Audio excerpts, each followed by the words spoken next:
வணக்கம் மக்களே. தங்கம் வாங்க போறீங்கன்னா, இந்த 5 விஷயம் தெரியாம கடைக்கு போனீங்கன்னா, கண்டிப்பா உங்களுக்கு நஷ்டம் ஆக வாய்ப்பு இருக்குங்க. அது என்னன்னு இப்பவே தெரிஞ்சுக்காங்க. வாங்க பார்க்கலாம். First BIS hallmark. நீங்க முதல்ல ஒரு கடைக்கு போய் ஒரு பொருள வாங்குனீங்கன்னா, கண்டிப்பா அந்த நகையில வந்து BIS ஹால்மார்க் முத்திரை இருக்கான்னு நீங்க கண்டிப்பா பார்க்கணுங்க. புதுசா இப்ப வந்திருக்கிற 6 இலக்க எண் HODன்னு சொல்லுவாங்க. இந்த எண்ணும் அதுல இருக்கான்னு நீங்க பார்க்கணும். ஏன்னா, இந்த HODங்கிறது பார்த்தீங்கன்னா, இனி வருங்காலத்துல நீங்க ஒரு நகைய கொண்டு பேங்க்லயோ அல்லது நீங்க விக்கவோ போனீங்கன்னா, கண்டிப்பா அந்த HODங்கிற அந்த 6 இலக்க எண் வந்து இருக்கான்னு கண்டிப்பா பார்ப்பாங்க. இத பார்த்துட்டு தான் அவங்க வந்து என்ன பண்ணுவாங்கன்னா, அந்த நகைய வந்து வாங்குவாங்க. இப்போதைக்கு இது பெரிய லெவல்ல வந்து புழக்கத்துல இல்லாட்டாலும், இனி உள்ள காலங்கள்ல கண்டிப்பா இந்த HOD சிம்பல் வந்து இருக்கணும்.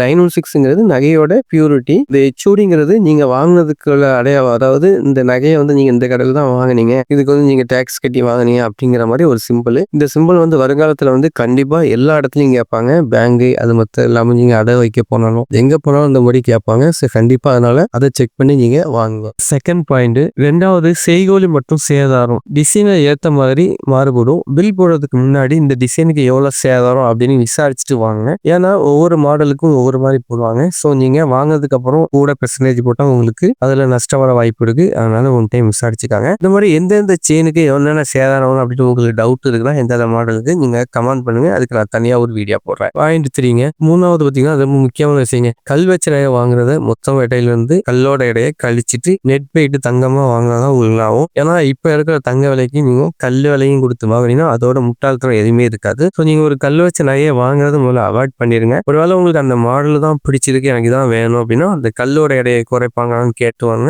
ஏன்னா கல்லோட எடை பார்த்தீங்கன்னா வந்து ஒவ்வொரு ஒவ்வொரு கல்லும் ஒவ்வொரு மாதிரி இருக்கும். ஸோ நீங்க அதை வந்து தங்கத்துல விலையை கொடுத்து நீங்க வாங்குனீங்கன்னா அது ரொம்ப உங்களுக்கு லாஸ் ஆகும். அதே மாதிரி நீங்க ரிட்டர்ன் கொடுக்கும்போது அந்த கல் அவங்க மைனஸ் பண்ணிட்டு தான் எடுப்பாங்க. அப்பவும் உங்களுக்கு லாஸ் தான். ஸோ அதனால மறக்காம கல் வச்ச நகையை வாங்காதீங்க. அப்படி வாங்குறதா கல் எடையை குறைக்காங்கன்னு கேட்டு அதுக்கப்புறம் வாங்குங்க.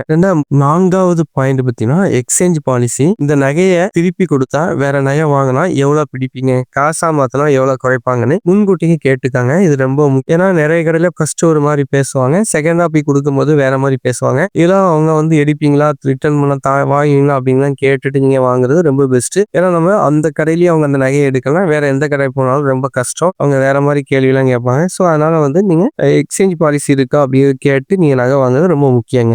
பாயிண்ட் 5ங்க கடைசியா பார்த்தீங்கன்னா GST பில். நீங்க வாங்குற நகைக்கு சரியான எடை, பியூரிட்டி, HOD நம்பர் எல்லாம் இருக்கான்னு நீங்க பார்க்கணும். அதே மாதிரி நீங்க GST பில்லு கண்டிப்பா வாங்கணுங்க. இனி உள்ள காலத்துல நீங்க ஒரு நகையை கொண்டு அடகு வச்சாலும் சரி இல்ல வித்தாலும் சரி கண்டிப்பா GST பில் கேட்பாங்க. ஏன்னா நகையோட ரேட் கூடிட்டே போறதுனால இனி புது புது அப்டேட்லாம் கவர்மெண்ட்ல இருந்து கொண்டு வருவாங்க. சென்ட்ரல் கவர்மெண்ட்ல இனி என்ன அப்டேட் கொண்டு வராங்க எப்போ கொண்டு வராங்க நமக்கு தெரியாது. ஏன்னா நகை வந்து ரேட்டு அந்த மாதிரி ஏறிட்டு போகுது. ஸோ இது கண்டிப்பா ஏதாச்சும் புதுசா ஏதாச்சும் ரூல்ஸ் கொண்டு வருவாங்க. ஏன்னா நீங்க வாங்கக்கூடிய நகைக்கு GST பில் போட்டு வாங்குறது பெஸ்ட். அதே மாதிரி அந்த HOD நம்பர் இருக்காங்கிறத நீங்க பார்த்து வாங்கணும். ஏன்னா அப்பதான் அந்த கடையில அந்த நம்பரை வச்சு நீங்களே செக் பண்ணிடலாம். ஒரு ஆப் இருக்கு, அந்த ஆப்ல போய் நீங்க அந்த HOD நம்பரை நீங்க செக் பண்ணாலே இந்த நகை எங்க வாங்கினது, இது எங்க உள்ளது அப்படிங்கறத நீங்க தெளிவா பார்த்துடலாம். ஸோ அதனால வந்து நீங்க இனி வாங்குற காலத்துல GST பில்லோட அந்த HOD நம்பர் இருக்கான்னு பார்த்து வாங்குறது ரொம்ப முக்கியம். அதை யாரும் மிஸ் பண்ணாங்க, கண்டிப்பா அதை பார்த்து வாங்குங்க. இந்த 5 டிப்ஸையும் ஃபாலோ பண்ணுங்க. ஸ்மார்ட்டா தங்க வாங்க. இதே மாதிரி பயனுள்ள தகவலுக்கு நம்ம சேனலை மறக்காம சப்ஸ்கிரைப் பண்ணி வச்சுக்கோங்க. மேலும் உங்களுக்கு ஏதாச்சும் டவுட் இருக்கு கோல்டு ரிலேட்டிவா இருந்துச்சுன்னா மறக்காம கமெண்ட் பண்ணுங்க. நான் கண்டிப்பா அதுக்கான வீடியோ நான் அப்லோட் பண்றேன். மேலும் நல்ல வீடியோல பார்க்கலாம். பாய்.